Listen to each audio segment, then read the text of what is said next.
s'apprête à faire de grandes choses avec vous aujourd'hui. Vos souffrances, il les connaît, il les a vues, il a pleuré avec vous et il a vu votre désarroi devant l'impossible. Il a vu votre souffrance et puis celle de ceux que vous aimez. Mais la bonne nouvelle, c'est que la solution est pour aujourd'hui. Vous souffrez et vous ne savez plus quoi faire, mais écoutez bien ce qui suit. Il y a 2000 ans, à la croix de Golgotha, tout a été ébranlé, tout a été payé, tout a été résolu pour que aujourd'hui vous ne pleuriez plus. Et Jésus, quand il a donné sa vie sur la croix, il a pris vos péchés, il a pris vos maladies et vous êtes guéris. Alors cette victoire éclatante a été annoncée 400 ans auparavant par le prophète Ésaïe quand il a annoncé « Nous l'avons dédaigné, nous n'avons fait de lui aucun cas. Cependant, ce sont de nos douleurs qu'il s'est chargé. Et nous l'avons considéré comme puni, frappé de Dieu, humilié, mais il était blessé pour nos péchés. Brisé pour nos iniquités. Le châtiment qui nous donne la paix est tombé sur lui et c'est par ses meurtrissures que nous sommes guéris. Quand Dieu nous a créés, sa volonté parfaite était que nous soyons en pleine santé physique, émotionnelle et spirituelle. Et par Adam et Ève, le péché est entré dans la création et la maladie est venue s'installer, la souffrance, les guerres, les trahisons. Notre corps, nos émotions, nos familles, notre cadre de vie, tout a été sali et endommagé. Mais Dieu a envoyé son Fils unique chéri, Jésus, mourir sur la croix pour clouer une fois pour toutes ce péché destructeur.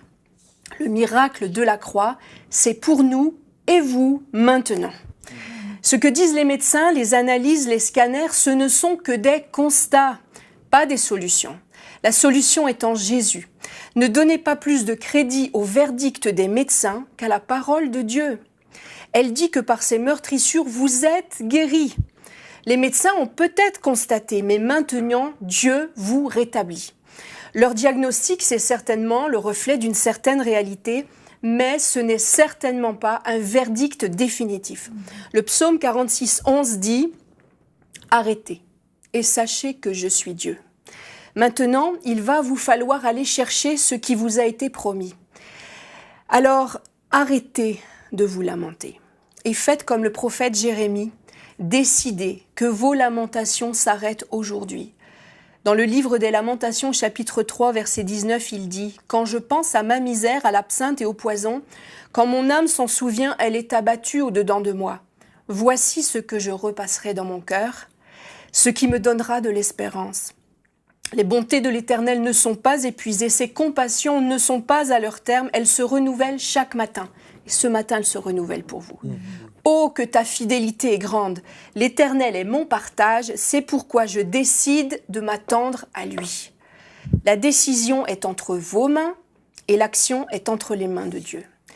Alors arrêtez de ressasser votre maladie, mais de votre bouche glorifiez le Dieu de l'impossible. Arrêtez de vous désespérer et clamez haut et fort que Jésus, votre Sauveur, a tout payé. Arrêtez de perdre pied. Il a mis vos pieds sur le rocher. Arrêtez de vous environner de porteurs de mauvaises nouvelles, mais environnez-vous plutôt de porteurs de bonnes nouvelles qui vont prier pour vous et croire avec vous de toute leur force que le Dieu que vous servez est le Dieu de l'impossible. Arrêtez de dire « Ah, peut-être, si Dieu le veut ». Dieu veut votre guérison et il a déjà pourvu. Arrêtez d'écouter des messages de défaite, des analyses, des scanners, des visites médicales. Écoutez plutôt les paroles puissantes que Dieu a prononcées. Les versets sur la guérison dans la Bible sont plus de 300.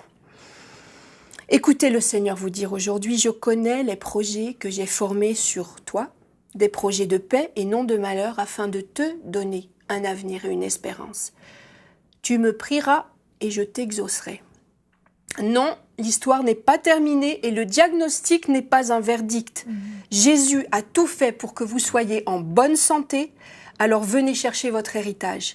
Et exclamez-vous avec David et avec moi dans 2 Samuel 22, « Dans ma détresse, j'ai crié à l'Éternel, j'ai invoqué mon nom, il a entendu ma voix, mon cri est parvenu à ses oreilles. Il a étendu sa main d'en haut, il m'a retiré des grandes eaux.